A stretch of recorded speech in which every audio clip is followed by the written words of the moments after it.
Reading today from Luke chapter 15.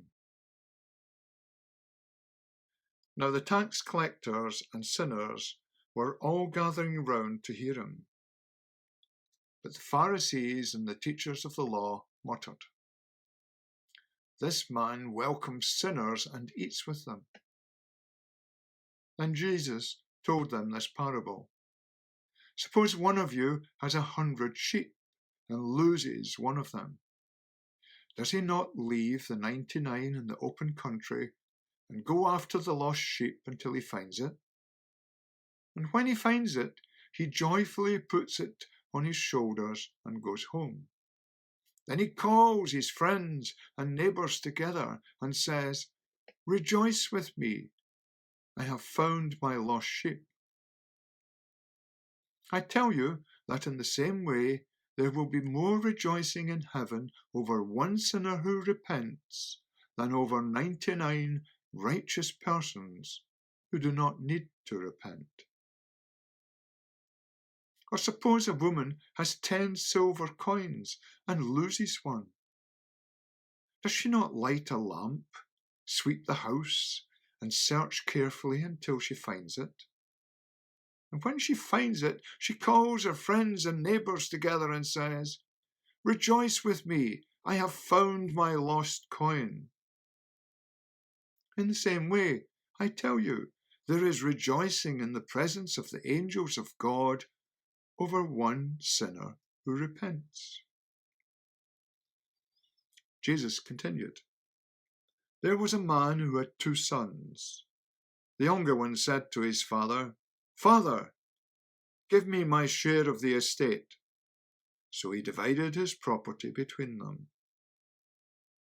Not long after that, the younger son got together all he had, set off for a distant country, and there squandered his wealth in wild living.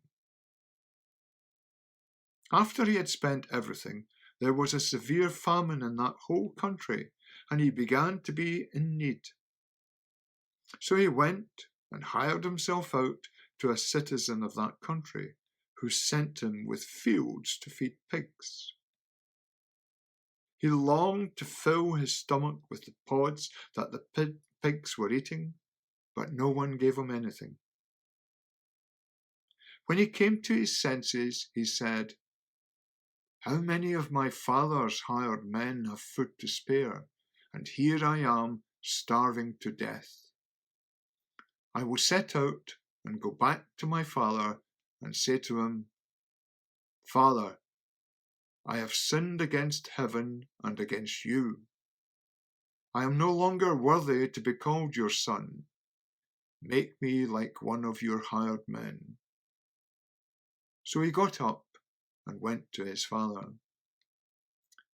But while he was still a long way off, his father saw him and was filled with compassion for him. He ran to his son, threw his arms round him, and kissed him. The son said to him, 'Father, I have sinned against heaven and against you. I am no longer worthy to be called your son.' But the father said to his servants, 'Quick, bring the best robe and put it on him. Put a ring on his finger and sandals on his feet. Bring the fattened calf and kill it. Let's have a feast and celebrate. For this son of mine was dead and is alive again.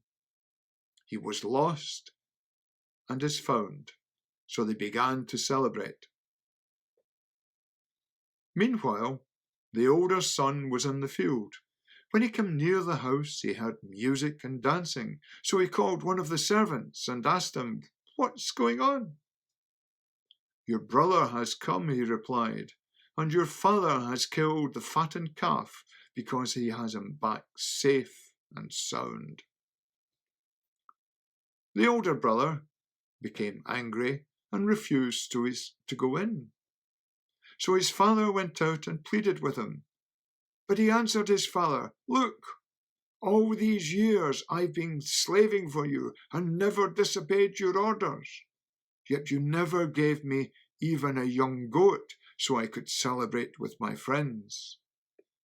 But when this son of yours, who has squandered your property with prostitutes, comes home, you kill the fattened calf for him." "My son," the father said, "you are always with me, and everything I have is yours. But we had to celebrate and be glad, because this brother of yours was dead and is alive again. He was lost and is found." May the Lord add his blessing to this reading of his holy word.